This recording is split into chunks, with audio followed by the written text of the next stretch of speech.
This is incredible. Really, really incredible. This man is really doing well. Yeah, Peter Obi, an investment of $12.24 million made by Peter Obi as Anambra state governor on behalf of the state government in international bureaus is now down to 5.38 million. That means there's a reduction. But one thing is that what happened? Why is it so? Is it the present government? Of course, we could say how much was dollar then and how much is dollar now. He invested $12.24 million then. And now the thing has gone back. Just like those who are buying shares, you see how the economy and they just crumbled everything. But let's go further.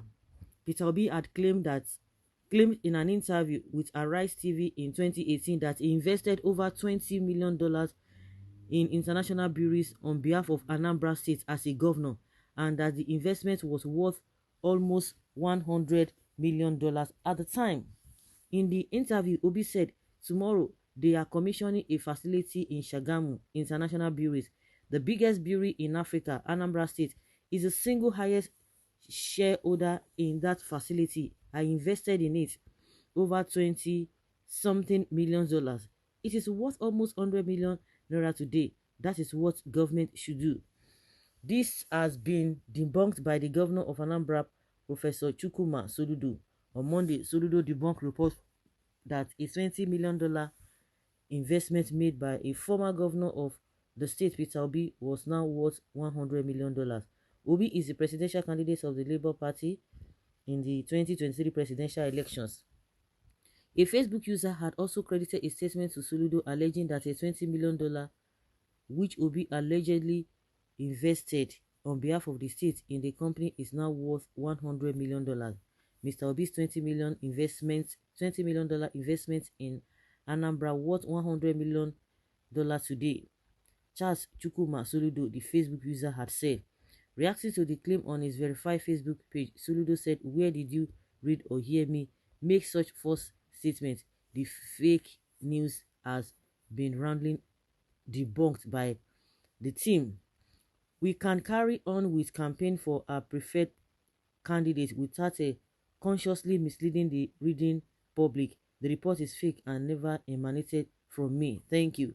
International Bureaus IB PLC is a subsidiary of the world's largest builder, Ayonsa Bunch in Bive,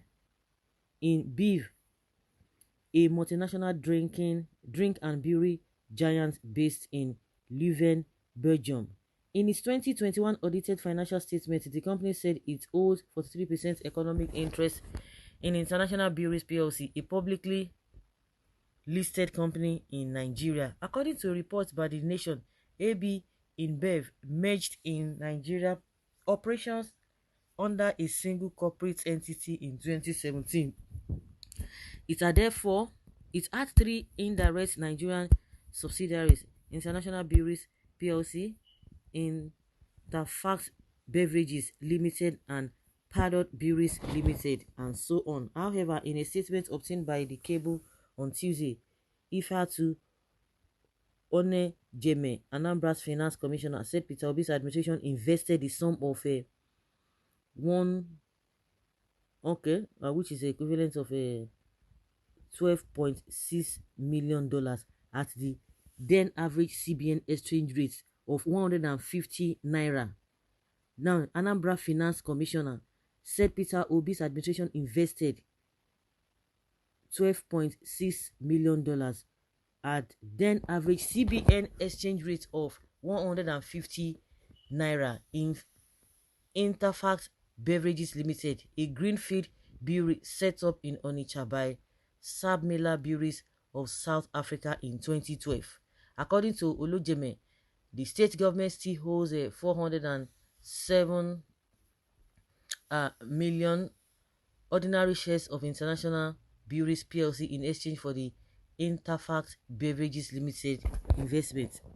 Based on the exchange rate closing price of 5.50 as of 2022, these shares were valued at 2.8 Yeah, this is a 2.2 billion on the dates, on that date. The statement reads in part, based on the Central Bank of Nigeria, i.e. exchange rate of a 415.7 dollars on the same June 2022. This investment was valued at an equivalent approximately $5.3 million and at 604 naira per dollar parallel market rate, only 3.7 million dollars. The cable reports that International Buhari'S has two major shareholders with stakes above 5%. The highest shareholder is AB InBev in Nigeria, holding BV, followed by Buhari'S International Management, which with 8.85% as contained in the company's financial report dated March 2022. So what we need to take from here now is that with the exchange rate, when I started from the beginning, as at that time an exchange rate now, you can just see for yourself. But whether Soludo debunk it or not, but the commissioner for the state now said the man invested. That is just the bottom line. He invested. I could remember how Donald Duke himself, how he tried in his own administration, but after his administration, see all the things that he did, but after his administration, go back to that seat.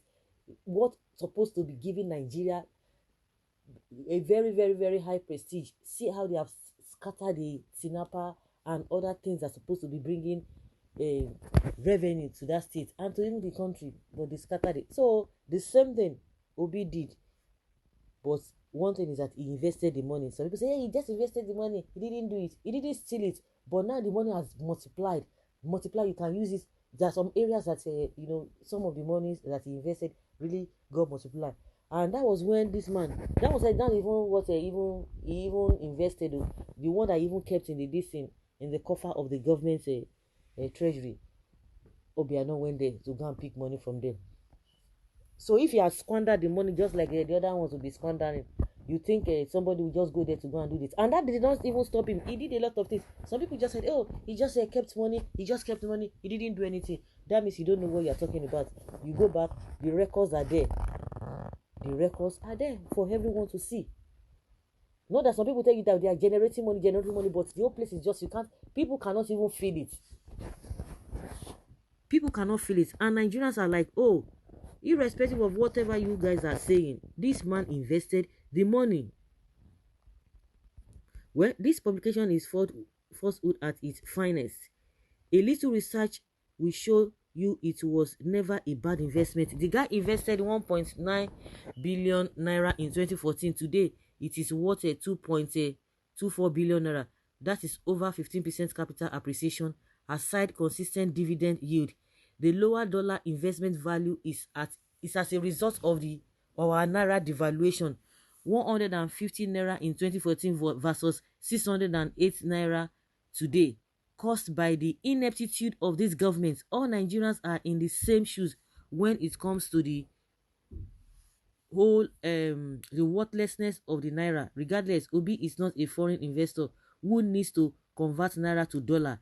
He is not exposed to foreign exchange risk. More so, investment in stock is the only investment that can compensate for inflation in the long run. So this post is incorrect and misleading.